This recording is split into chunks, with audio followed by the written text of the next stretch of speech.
Besina Ntuzo, sina The Bites, sina Lucky. Okay. Yeah, Lucky The Bites. Okay. Sina Mandla. So of which besi4 kahle kahle. Yeah.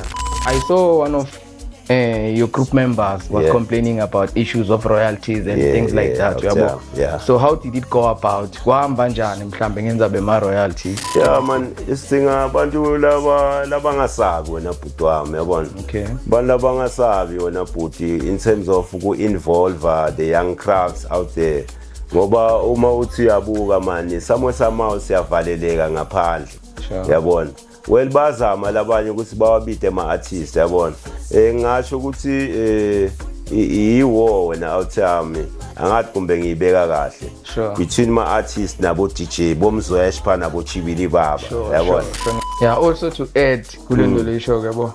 Mina ngifila ngathi dzala sisakhula thina. Yeah. Ma performances the Babathoni ba dominate. Yeah. Compared to nyalo. Because eqala uyakhumbula bekuba nabo iligwalagwala belinokucelebrate like us. And PCR na used to have that show lapha ezanini. Yeah. And yeah, kusanabo top notch. I think bo Rockefeller basashi said that time my performances bawahlala. I think bekusanabo legend kwaiko tracing it back to that time. Blank page. Uyakhumbula at that time my performances bekune balance in between bo DJ nema performance and I believe ukuthi my performance bekungiyo la bewathatha ishow ayikhuphule.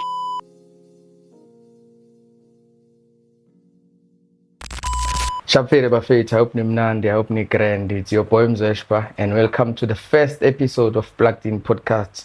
So vandaag ngivangiwani ngihamba neGrootman yami la esayidini ngingasho ukuthi someone lesibukele kuye njengathi thina la kasi mfethu yabona i-icon, i-legend, whatever you might think of him nje everything like great yabona but utotibeka yena tichaze mhlawumbe asigayine eligama lakhe number plate yakhe. Grootman umnandi? Grand awuthami. Fresh awababeka la. Yeah, awuthami. Mina nje lengakusho nje kokucala ukuthi ngiyabonga ukuthi ningibide as a first guest ye Plugged In production yabona. Sure. Yeah, ligama ngithemba ngwakadlamini. Nethi ngoba labaningi bangatela kwaikop yabona. Yeah, selabanye bangathi ngachibili baba. Maningi nje lamagama awuthami. Sure. Yeah. Okay, right. So ngiyabelieve njengoba bosochazile ukuthi balababhaya bakucavela from kwaikop yabo. Yeah. So basically kwaikop besha music lonjani maybe mhlambe umuntu ongayadi kwaikop yabo ungambekela la emakhaya ukuthi kwaikop besha like isound enjani. Yeah, basically beshayi kwaito awuthami, shayi kwaito siphinze nje si creative ngayo ngindlela ukuthi nekasi hip hop besiyideliver even ne house noma ngabe bengekho ikhulu kangakanani leso sikhathi but nje besingena to ma beat house. So almost besenda yonke genre ye music. Okay. Yeah. So esayidini lakho ngasho ukuthi yini le inspire mhlambe wena ezukhula yabo liyakwenda ukuthi urealize ukuthi okay mculo into lengifuna kuyenza yabo. Awuthami lama Grootman kwase bafika lamabuda bebathi Chiscop. Okay. Yeah, bahamba ne trompis. Nathi samantwana nyana yabo. So we got inspired ngalamajita lawo. Kuthi lendi possible man lento singayichuna yabo. Okay. Yeah. So maybe ungasibeka mhlambe majita afika kuphi? Nwabona wena njengawabona vawona. Ake afika maybe ngeperformance close by lawo ababona khona close or the TV mhlambe. Yeah, it's like kona Mzweshpa bafike in different occasions yabona. Okay. But most of the time basuke bababitile bato perform yabo. Sure. Because the first performance yethu sayibona lapha swimming pool. Okay. Yeah, bababitile swimming pool yakudzala belapha ku Indian area. Oh, so sure. Yeah. Okay. So sababona lapho bababita nase stadium lapho Mandoza bekasayi solo artist yabo. Okay. Yeah, so kuningi nje lebesikubona kubo so we got inspired ukuthi hayi man sacala ngokujayiva yabona sijayivela leti ngoma tala majita yabo. Sure. So basibita ngabo Babathoni Chiscop but mosinine eJozi nalamkasana nine ni Babathoni Chiscop. Sure. Yeah, ngoba nje majita nje lebengishaya nawo bontuzo laba boPeter boMbites Okay. so bewashana ema break dance la machita si flexible nje ngalenye indlela. Okay. Yeah. So that's actually where the love started for lo music. Kuba inspired from lama show labe no attend. Yeah. Okay, right. So Fede ngisho ukuthi bade I might not be sure hence wena ungaconfirm. So ngokutala la kasi. Yeah, mina ngikhulela la vele Barberton vele sikhulela la eKasi sibala Mzansi Okay. Ongasilanza mhlawumbe usibisele imo but for sure looking at ufunze kude letigele bomjindini I believe bocathuzeni mhlawumbe. Yeah, primary ngisigele khona la eCathuzeni and then sawelela kubongwane until siya ngale kubo high school kubo comprehensive. Oh yekhompa bongeke emjindini. Yeah, besingeke emjindini. Mina ngishaya iCathuzeni ngashaya ingwane ngashaya emjindini. Sure. Yeah, so Fede mina njengami ucava njengabade Chibili Baba yabo. Yeah. Nami ngiyacabanga lo munye umuntu naye ngaba interested ukuthi eligama la Chibili Baba lisukaphi. Yeah, ngoba cishe lokuningi na uthami kuchamuka ngawo la majita la via bo Chiscope. Sure. Ngoba within tingoma tala majita yabona. Sure. Khona le tingoma betinale ligama la Chibili Baba yabona. Sure. So silithanza over as a crew sibalithanza ngisho nebantu basemzansi. Sure. The way bebayi presenter ngayo. Only to find that lento sengihlale ngikhuluma yona la ngihamba khona yabo. Iphila kahle. Yeah, sengiphila yona. So nebantu ba notice abagcine bangibita ngayo lento le. Kanti vele still sila kulo music yabona. Yeah, uthiyami. Yeah. So the question yami lenginayo.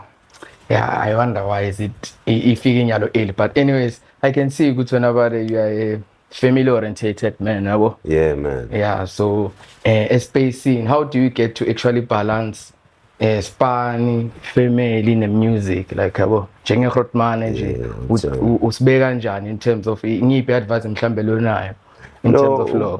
Kubalekile wena Mzwesh my DJ yabona ukuthi ube labantu lophila nabo yabona. They must babe ne support over whatever you lo ichunako yabo. Sure. Ngoba siyadinga kubambisana like nginemangcosi ngina madam yabona. Even manje madam ngihamba naye. Sure. Because uyayi support lento lengiyendako uyayi understand yabona. Sure. Ngoba sometimes kunokuba nemagig yabo uhamba ebusuku buye late yabona. Sometimes sinokuba nebantu lesisenda nabo ma promo video. Sometimes kuba abantu laba asithi bantu besifazane yabo. Sure. Esinye isikhathi indoda yendeka maybe bantu bagcine bajolana bodwana within the crew leyo yabona. So mara yena makakuthemba ukuthi hayi wena uyayathi into loyifunako and nayo yakusupporta then makagaya le support leyo then uyakhona ukuthi nawo ube free ube flexible. Now uthi ground. Yeah. So kahle kahle uzama ukuthi sinqumo situke out sisende odzeng ukuthi decide kanjani. Mayifuna ihlukanise in terms of kusebenza netinto lemhlambe letingaletha i-distraction towards the family yakhe. So i-loyalty ibalekile kuze nawo ukhululeke la ukhona khona yabo.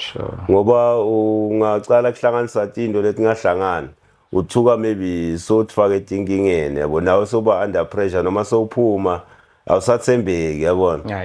Yeah, kanti ufuna ukuthi uthembe wena nalabantu ophila nabo bakhona ukukuthemba. Sure. Yeah. Okay, right. See, let's back to iKwaikop. Njengami mina bade ngikhulela kasi vele ngikubona and I'm also one of the people that are inspired by Hispan yabo. So ngasichazela mhlambe iKwaikop yaqala njani? Because bosothashile mhlambe kulokunye but ukuthi inyalo seniya decide ukuthi okay right le iKwaikop igroup lequlako iqala njani mhlambe mawungasiletha. Yeah, uthami into ngoba uma ukhumbula way back ne usually bebanokubita i-Coca-Cola truck yabo. Sure. Le truck lena be entertainer almost each and every kasi ema location yabo different. I mean noma ngasing la Barberton kuphela maybe kusematsuru Ligazi yabona. So bekafika la truck lawa to promoter le Coca-Cola yabona. So through that bafuna nema entertainers yabo. So lapha usually bese sinayo at least le ngoma ya Baby Mntwana. Ngoba sakhona ukuthi standele siphande yabona sikhona ekutendela yona this Barberton version ya Baby Mntwana.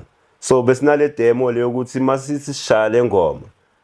Ekusela abantu le response yabona lebe basinika yona bona ukuthi hayi lento iyaphila man yabo Sure. so shayile zawonto ehlukahlukene until 2003 mangicabanga ngoba yona iphume 2004 yeah so sahlangana nalenye Grootman yabona Mr Nkuna bambita amandla S wakaNkuna okay thola ukuthi uhlala nguthi nguphi emalayinini ledangathi leligama silabanye alihlali kahle kubo sure yeah mara wangale kubo madadeni so yabo madadeni yeah so okay, mara nangala unetihlobo so wathanza lengoma wabona ukuthi hayi man machita ngoba nami khona abalengibatiko maybe lento singayikhipha official yabo okay so ngokubona ngile Grootman besezanini futhi ezanini mshola abaningi bayathi ezanini sure yeah kunale Coca-Cola truck lapha so sathi masehle stage le Buda yasibitele side sure yathanza le production yasitshela ukuthi hayi man asendeni into leso ngifuna kuyenda lento yeni ingapheleli la elokushini iqhubeke expand yeah yabo so from there sengilast khona khipha khona le nithini le album sure yeah album was titled Ushaya la okay yeah awuthiyami ngiyakubamba so njengoba usho ukuthi kuKwaIkop bewungekho yi1 bekunalamanye majit mhlambe nawo nonga washanga number plate bekuna ngibani lo lomunye besina Ntuzo sina The Bites sina Lucky okay yeah Lucky The Bites okay sina Mandla so of which besi4 kahle kahle yeah okay right so ekuyiboneni lengoma because remember okay nami ngasho ukuthi ngiexperienceile le track eBaby Mntwana on its peak level la ukuthi vele beyishisa khona like beban receive njani like us nje awuthami support bengenhla yabona labantu basitshela kahle ukuthi kusemadoda anibambe yona sinifisela ifuture le bright yabona sure ngoba nje just ukubiyela emuva kancane yabona uminwali isajayiva inspire bomandoza nokuthi before se studio so recorda idemo yethu sithola ngile Grootman DJ Shaba okay cishe nguye ke naye la bekahamba DJ yakhona sengakabi kule platform la kuyo manje boligwala ukuthi maybe nyalo so ya producer sure asalapha ka BCR sambe naye Grootman la sifika a DJ khona sine so perform so chayivela bonkalakatha sichayivela leti ngoma tabo tabo Chiscop okay yeah man so basically na Buda Shabisto is one of the people labadlala role in terms of pushing like iKwaIkop to another level ngiyakubamba so njengoba uchazile ukuthi i-support beyikhona like us in terms of like le ngoma leyo so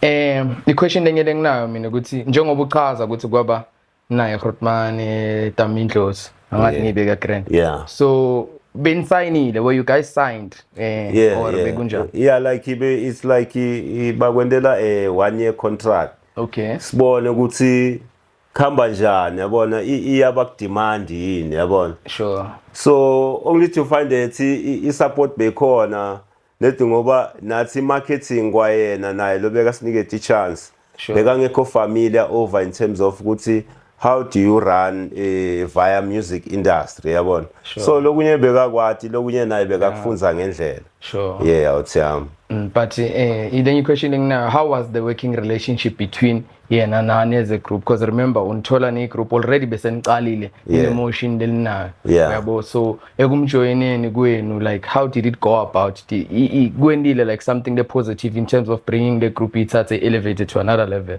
kona ngisho ukuthi kwakha iKwaIkop ayende ibe brand hayi lokhu kwendile awuthiyami ngoba still kunebantu laba recognizeako even though ungakakhiphanga ingoma lesha yeKwaIkop yabona but still bana le believe ukuthi ekuse awuthiyami yabona so ibrand uyakhile ligama ulakhile wona awuthiyami it's just a matter of marketing yabona shayo imarketing ukuthi naye maybe labanye njengabo Clio the likes of DJ Clio bebam approacha umavuka yabona ukuthi ekuseyathi sispansane nalamantwana yabo lethi singeke sathi kahle ma response between bona ngoba kulokunye besingekho yabona so mara uma ngabe baba nesivumelwano ngicabanga ukuthi hayi ngabe iKwaIkop isikhuluma ngema legend kwema legend wona awuthiyami nathi sakhona ukukhulisa labanye yabona ngoma ukhumbula kahle even nabo DJ Sidunkero Sure. bebangakaveli nokuvela At that time, yeah. yeah awuthami At so that time, isuka fair awuthami yeah no ngiyakubamba, you know, since siyaxoxa, and remember also le platform ye-podcast lesinayo, it's all about educating nalamanye amantwana laqhamuka emva kwethu. Nami I was inspired by wena, and nami I believe at this point khona lenye intwana namna ngibona iyasho ukuthi esani ufana nomzweshpa yeah so kunento lengiyibonile mina on socials yabo. We are just having a conversation. It's not all about painting anyone ngalenye indlela. Yeah, I saw one of your group members was complaining about issues of royalties and things like that yabo. So how did it go about? Kwahamba njani mhlambe ngenza bema royalties? yabona inzaba ema-royalties ibuhlungu awuthami. Sure. As much as wakhe ligama wayenda I mean wasenda saba i-brand. Okay. Singakuthi siphile tukwaloko sidle wena awuthami. Yabo ngoba uma sekuhamba isikhathi yabo njengokubekisa from 2004 until manje is 2025. Sure. Only to find that sathola ama-royalties from 2004 until 2008. Mara nakhona ngisho ahlukana wona awuthami. Yeah, true. Sine audio lapha ukuthi kusene kudlala kwale track yabona. Sure. Kumele ngene loyo 10 rand loyo malini yabo. Maybe when you check after a year or maybe after a certain period of time yabo.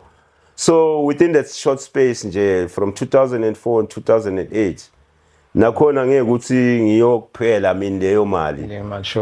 Ngasho nje ngibekise maybe bo 2.5 ngiyabekisa only to find that C4 as my members of which ngimele share mele isplitwe le mali yabo.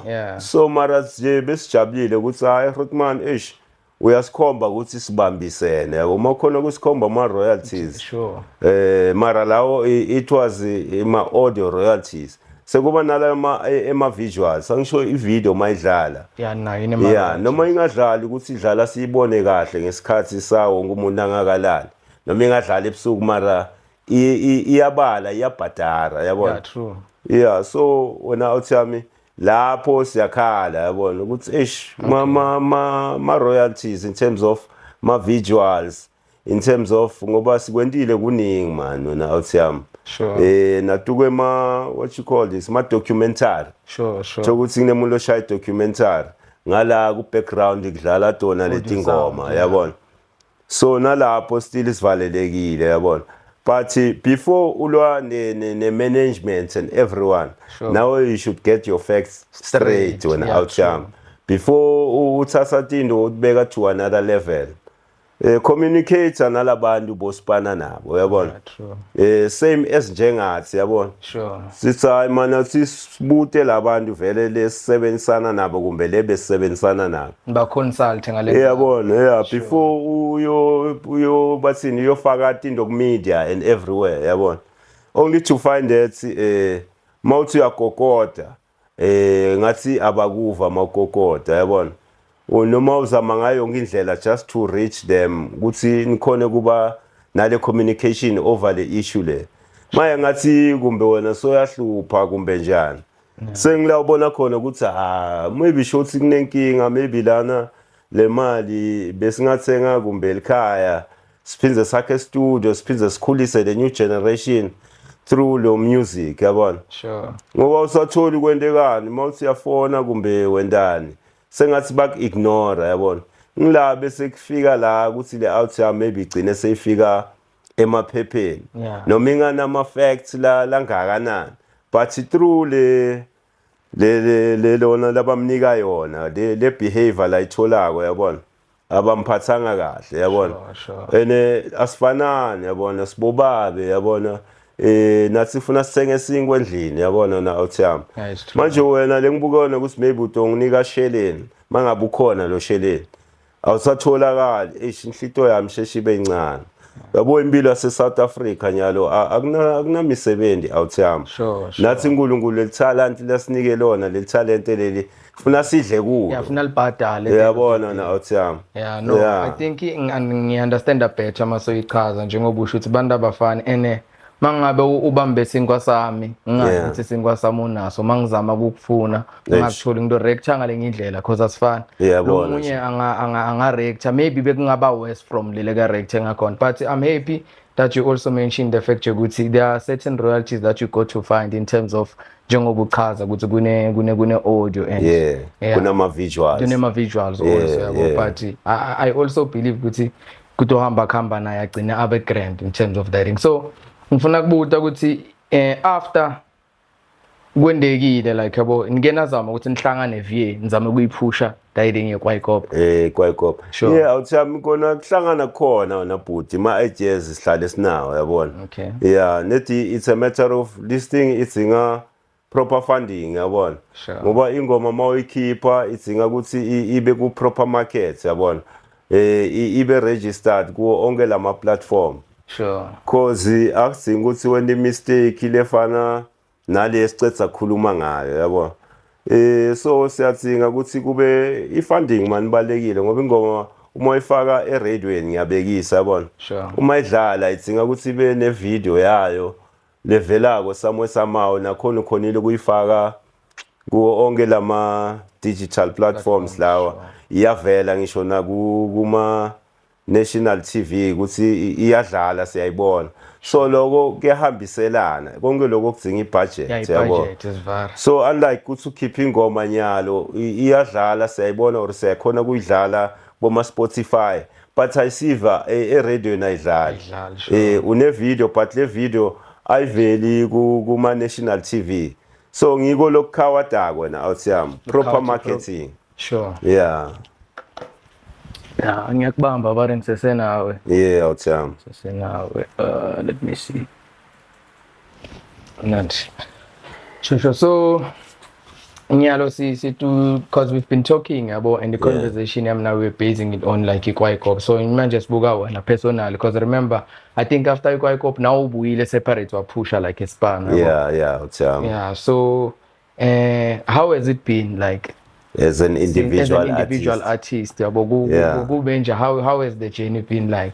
Yeah, uthami ngona ku grand ngoba still kunebantu labatogaya isupport yabona. Bakumotivate but lokhu counter kakhulu yabona ngile proper marketing lele shayako na bhutwami so ungazubona ngathi lo munye lombona lapha etindweni ngoba this thing it's a competition. Mara ukuthi competition ukuthi ungaze ube personal lemuntu yona awuthami yabo ngoba mabona lo munye njengamzweshpa awuthami kungasikuzala ngubona uwinile lapha ma-asila nano manje sengibala ngemagama ami so manje mina sengisuka ngiba nemono over i-achievement yakho yabona selapho ngithwesa umthwalo ngilanza inkinga nje kanti mina ufuna ngikujabulele wena awuthami so ngizama kuthini kahle ngamanye amagama ngizama ukuthi uma uwenda umusic wakho wena bhuti kudinga ukuthi ube ne connection le sharp ube ne team longasebenzisana nayo yabona njengoba ngiyakubona usebenzisana nebantu labahlukahlukene so of which that's a good direction kufuneka i-team le sharp leto khona ukumarketela indoda yakho so siyancenga nje the way sincenga ngayo sifike la sifika khona but sidinga the proper marketing. Yeah. Sure, Ivar. No, ngasho lokunye lengaku-add on top of what you're saying nami ngikubonile uphusha. Ngibonile uphusha na ukwaphusha na Nduli. Yeah, I remember remember the other time sisebongana I think 4 years back maybe. Yeah. Onjani. So how has it been in terms of na ku-inspire intwana because ngiyabona ukuthi nayo inawo lo mlilo ilibelo kuyaphusha kusebenzisana kwakho naye mhlambe kube njani nje? Hey man kube right kakhulu wena bhutwami. Sure. Kube right in terms of cause naye kule generation yakhe nami with this older generation. Sure. Yeah nje kuvele bese kuyahlangana ngoba naye ungilethela the young ones yabona. Sure. Same as nami ngimintroduce kula ma-Grootman na awuthiyami. Sure. Yeah kuyasida kakhulu ene siyakhulisana njengaye Nduli yabona. Ngithi mchizi lesaya ngoba labaningi bamathi njalo. Yeah man. Njengaye is a dedicated guy ngoba ufuna kwathi ukuthi register njani music si uploada njani online si marketa njani lento yethu lesithi sinayo yabona so kulokuningi uyadedicate atifake so he's a good soldier awuthami ngasho njalo ku grand ikusebenzisana nalabanye abantu. Yeah. Sure. So njengoba okay mina nawe sibala eBarberton and even now we are location yethu ethi Barberton. So ungathini nje nge-entertainment space like ungayibe kanjani uyayibona i-future in terms of le entertainment space lesikuthi la eBarberton and mhlambe ngitiphe letinye izinto njengoba I think you've had your time now usashisa njengathi like ingadi yakhe isashisa njengathi usemncane wakhula thula ukhona khona mhlambe ngitiphe izinto lofila ngathi bangatilungisa in terms of supporting ma-artists like us. Like us. Yeah man, isidinga abantu labangasabi wena bhuti wami yabona. Okay. Abantu labangasabi wena bhuti in terms of ku-involve the young crafts out there. Ngoba uma uthi uyabuka mani somehow siyavaleleka ngaphandle. Yabona. Well bazama labanye ukuthi bawabide ama-artists yabona. Ngasho ukuthi iwo wena awuthami angathi kumbe ngiyibeka kahle between ma-artists nabo DJ bomzweshpa nabo Chibili Baba yabona ngiyakubamba cause mawuthi yabuka elitafula adlali mina kanifikile gangster nifikile ngama scratch nani very few events la kuba khona abe involved ma-artists la culako live yabona so usidinga ukuthi sibe na more of that yabona babe khona labashaya inamba na awuthami mara not everyone is allowed ngoba yabona nako lesinye isikhathi dothi bakudlela mona bakuvalela ngaphandle kanti indzaba yakho maybe sengakabi straight in terms of yebo music now but the production ayikho up to standard ukuthi singayidlala out there yabona ukhona ukuthi ifuna ukuthi nalendo yakho kube equality nawo ukhombise kutimisela ukuthi nawo labantu noma ubanika basho ukuthi hayi yona iyavakala ayihlabalathi kusikumbe sekugcwele emoya kumbe njani mixing yakho ni prop awuthami so kuthi ihlonipha before nawe uyothi labanye abantu bangivalela ngaphandle ubendele into 100% uregister music wakho into lenjalo wena bhuti also to add kulento leyisho yabo mina ngifila ngathi dzala sisakhula thina ma performances eBarberton ba dominate compared to nyalo because iqala uyakhumbula bekuba nabo igwala belinoku celebrate like us and PCR na used to have that show la phezanini and kusanabo top notch I think bo Rockefeller basashisa at that time ma performances bawahlala I think bekusanabo legend kwaiko tracing it back to that time Black Page uyakhumbula at that time ma performances bekune balance in between bo DJ nema performance and I believe ukuthi ma performance bekungiyo la bewathatha ishow ayikhuphula because at that time mangena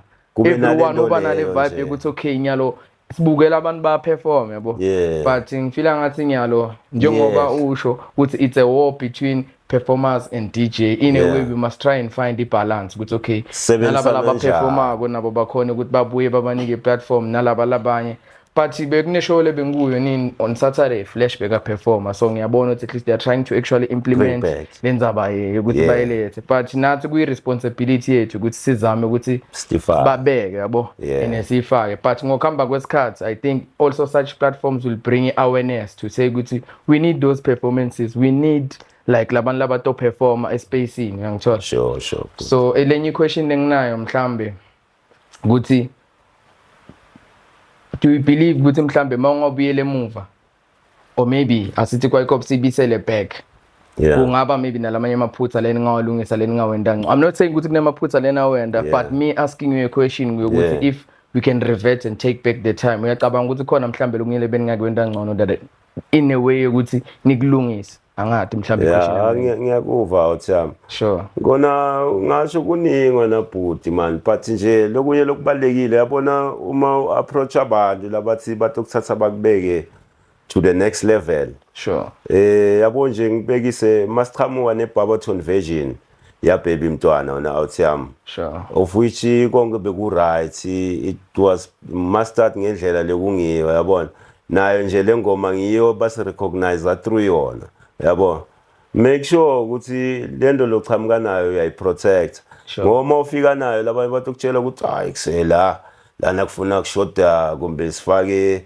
icherry kumbe sifake banibani from lento leyo or si remix kancane so from loko bakungenile bakulimata yabona Sure. ngoba kusasa masothi uyalwa bakutshela ukuthi waphela khumbula yebo weta nayo i-track yakho but khumbula masifika la sayinjinja derendene lokho kusikhostile ene ini injanjani nelapho phela ukhumbula usasiwedwana sesisebenze song uyabona ukuthi sebakuchachile bakuhlukanisa uyapanel beat uyabona so sibe aware ngezinto letifana naletho protect your craft yona awuthiyami uma ukhona kungirecognize ngathi ideng wela kusho ukuthi ngalaleli abanye abantu mabeta nemcondo ukuthi singa upgrade kanjani but be very careful yabona ngoba maybe soyathfaka 10 years down the line mawuthi papa bathi kusephela la sasebenza song yabona so sometimes uzama ukuthi lesinye isikhathi mhlawumbe ivision yalabantu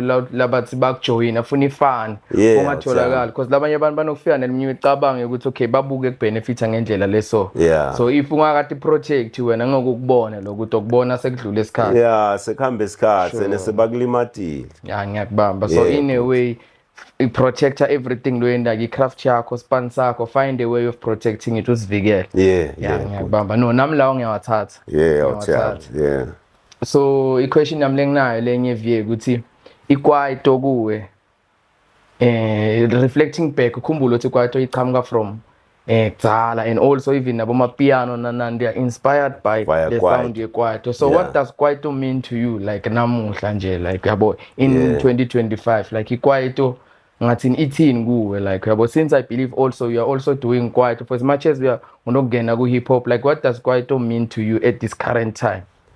Kwaito mfethu it's our but in South African identity wona bhuti yabona sici sasekhaya yabona ngithi straight lapho yabona so that's why akufuneki silahle wona bhuti that's why bese khali yamela neshizolo wona awuthiyami sesidumisa uMakita mawuthi uyamamela via in terms of the production solo zamakhamba nayo lekwaito noma sekunalesi new age kwaito yabona but azami kulahla le identity yethu yase South Africa dog fantuka but do you feel like ikwaito isese alive ufila ngathi isese khona?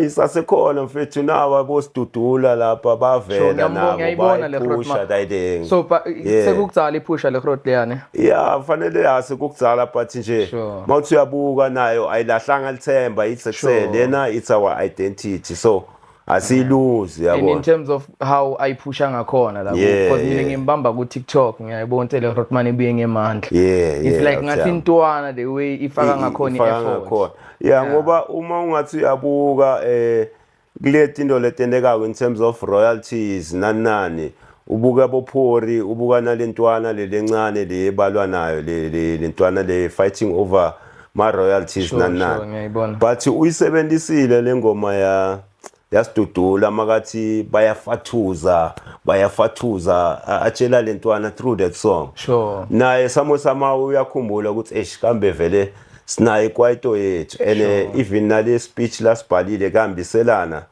nalendo lesikhuluma awuthiyami ngiyakubamba so ngiphi mhlambe i-advice lonayo for ma upcoming like mantwana nje asekasi yabo ungawabeka wathini in terms of the music space mhlambe ngiphi advice longawakawa namantwana asekasi awuthiyami ngisho ukuthi uma ula kulo music wena bhuti yabona ungaendeli ukuthi uendela kujabulisa Prince or kujabulisa Mzweshpa or whoever for that case shuna dayiding ngoba isuka phakathi kuwe yabona ngoba mangathi uyangibuka mina yona awuthiyami or ubukela abanye lengikhule nabo but still basaphusha wona lo music ngoba bhuti nanyalo ngiyabelieve ukuthi hayi man with the right platform nebantu aba-right ne right team you can make it as long as uphethe letinto lezingekako yabona that's why namanje sikhipha nayo double album yaMakita wena bhuti yabona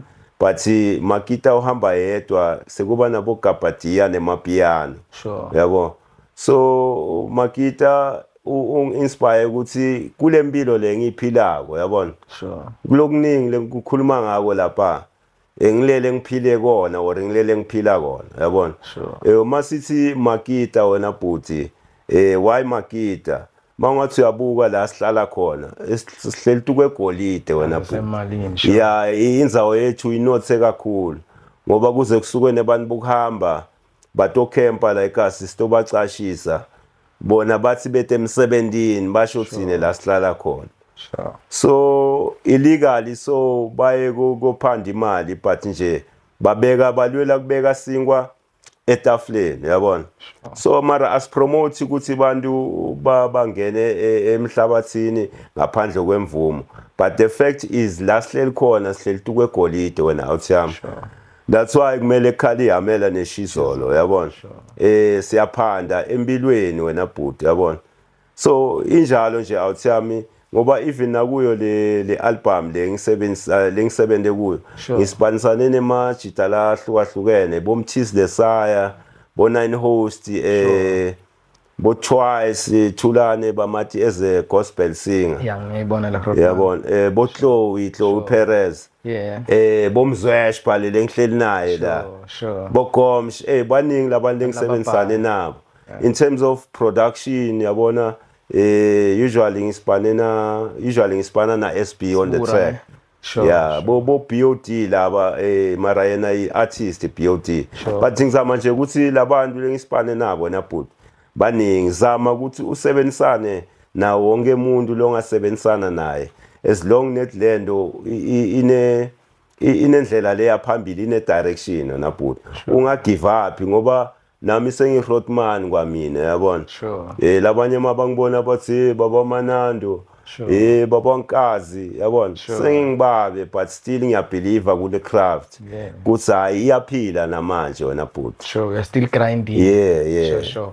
So basically Makita is inspired by like the lomnotho mind lokhona like ngoba sihleli kwemnotho bhuti ngoba ku right ukuthi ucule ngendo lophila yona yabona ungaculi ngokuthi mina ama-chain ama-7 mara anginayo ne-chain yayibona lento le but so we are basically being practical yabo.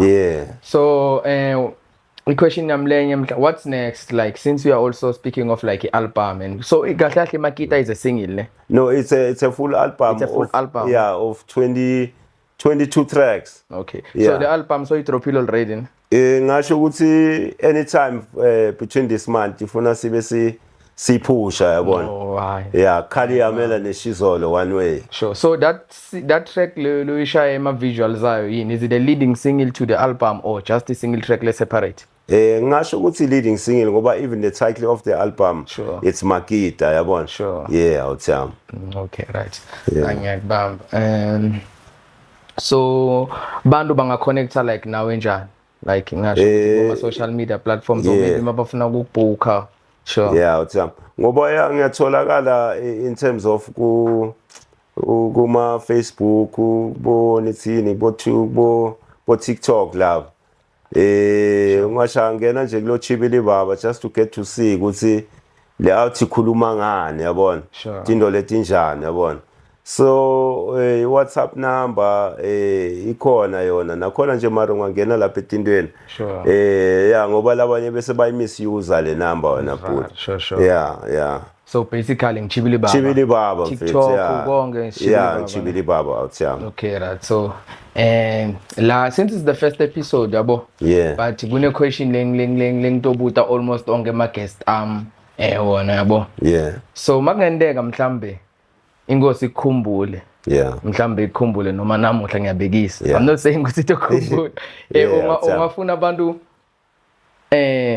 ungathi ngayibeka kanjani nje question yami, mangabe ingosi ngiyakukhumbula ufuna mhlambe wena abantu bakukhumbule njengemuntu lonjani? That's my question. Ngiyazama ngayo yonke indlela ukuthi noma bangathi sihamba noma kunini ngoba isuku nehora asilati.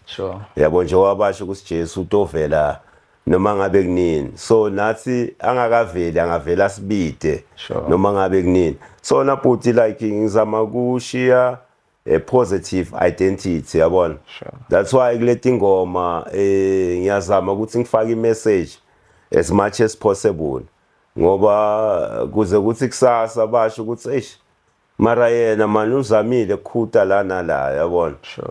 Ngoba khona nje la sicula khona sicula ngengane zangakithi sikhuluma ngale ma situation of ukuthi bobabe akusinga ukuthi baze bagcinzetele bantwana kumbe babaphathe ngesandla sensimbi ukuthi maybe ungagcina solala naye, maybe you have a stepchild, yabona. Sure. So ugcina uyam-abuser, into letifana sibe ma-positive role model, yabona. Sure. Ukuthi kusasa lo mntwana noma kubona khona kukukhomba ukuthi hayi loya ngibabe or loya muntu lengamthatha as a role model, ngisho njalo bhuti wami. Sure. Sibe nje ne-positive into lenengcondo, people that can look up to.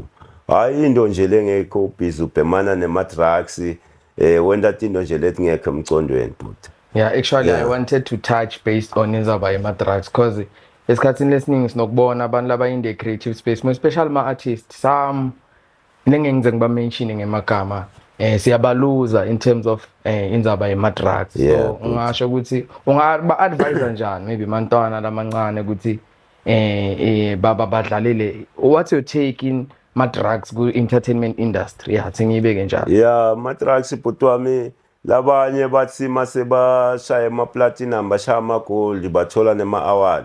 Sure. Bese batibona bona bangenhla kakhulu, yabona. Sure. Kanti uNkulunkulu umuntu umgayeleyo chance leyo for a certain period of time.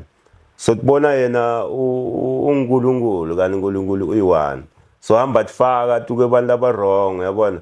Noma ngathi am-advisor uthatha ngathi kumbe wena somdlela mona. Sure. So like mababuke ukuthi batimixa nabo bani, baphila nabo banjani. Ngoba kunebafowethu labanye lesibe nabo ku-underground, but noma singasebenzisani nabo, but bantu lebe basi-inspire ukuthi nabo masibona bakhiphe something, Sure. nathi siba-inspired. Mara mangathi uyabuka le journey yawo lamajita lamaningi akhona asilahlekele awuthi yami via lento yema-drugs nani. So ma-drugs abulala amosha bhuti, yabona. So nje ngicela abafowethu bahlukanise wona bhuti ukuthi bafuna into le right or into le wrong, ngoba loku wrong naloku right sakhona ukubona. Sure. So ukuthi esikhathini esiningi unokukhawathwa i-association yakho. Yeah, labantu lokufaka kubo, yabona. So bakutshela ukuthi hey sebenzisa dide ngintwana ekusethu ubona i-creativity nyalo fast.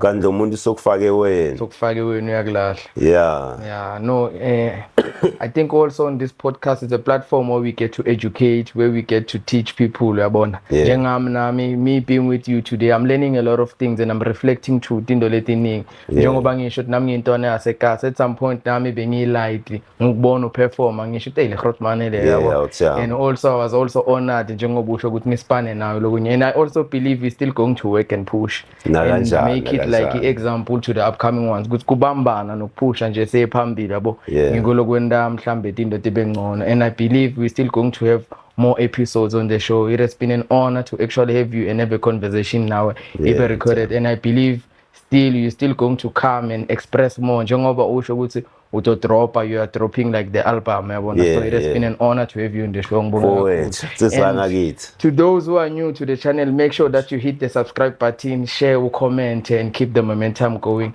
It's Plugged In Podcast. Fede Chesa. Hola bafethu. Welele. Hola.